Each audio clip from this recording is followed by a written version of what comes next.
King Charles III was proclaimed to the nation as the new head of state on Saturday morning at St James's Palace in London, which was televised for the first time. King Charles pledged himself to take now and the heavy responsibilities of sovereignty. In an interview between Angela Levin and Alistair Stewart, the pair discussed the first speech King Charles gave and touched on the olive branch he handed out to Prince Harry. During his first address to the nation as King Charles III, he gave a subtle reference to his second-born son, Prince Harry, and his wife Meghan Markle. "I want also to express my love for Harry and Meghan as they continue to build their lives overseas," the King mentioned. Touching on the speech and the indication he would be leaning on the younger members of his family, Levin told Stewart, "Charles is going to bring in the family because he knows his age is over 70. He wants to make the public feel reassured that he is very happy to use younger people than himself in any sort of necessary situation or even, just to get their feelings. We've seen that with Prince William and when he talked about Harry. I think that's tremendously good. And I think it's linked very strongly to him and the Queen walking around Buckingham Palace." Touching on the speech, Levin explained how she felt it was fascinating to see how he would deal with the issues surrounding Harry and Meghan. She continued, "I thought it was fascinating. He proved first, that he was a father, and fathers of their children might not like what their children do, but they love them as individuals, but also he didn't give them any sort of honor. He didn't say the Duke and Duchess or anything like that. So he welcomed how they were getting on overseas.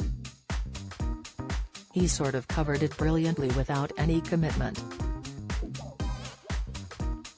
Harry and Meghan have been at the forefront of negative exposure over the last couple of months, with the pair recently visiting the UK to attend meetings for charities they are closely affiliated with.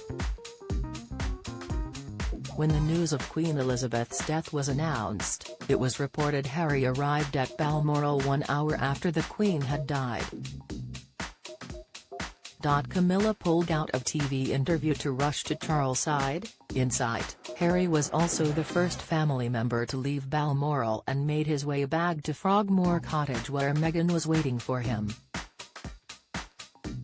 A source claimed to The Sun that Harry and Meghan were going to make their way to Balmoral together. However, Charles told Harry that it wasn't right or appropriate for Meghan to be in Balmoral at such a deeply sad time. Adding to the conversation, former royal writer for The Sun, Charles Ray touched on how Catherine has now become Princess of Wales, giving a subtle nod to William and Harry's mother, Princess Diana. "How nice is it that for the very first time in 25 years, we're actually going to have the title Princess of Wales being used once again," he said. "I mean, let's not forget that, technically, Camilla has been Princess of Wales. But there was a reason why she never used that title. But I think Catherine is going to be an absolutely brilliant Princess of Wales and it will be so nice. You can imagine what the papers and newspaper television are going to do. They're going to be side by side with things that Diana did and now, Catherine, so it's really fantastic, and I'm really pleased that the King made that announcement without having to wait for a year or 2 years or whatever. It is really good.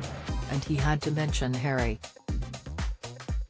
He had to mention Meghan because Harry is his son. And I think it's an olive branch, whether or not he picks up that olive branch remains to be seen."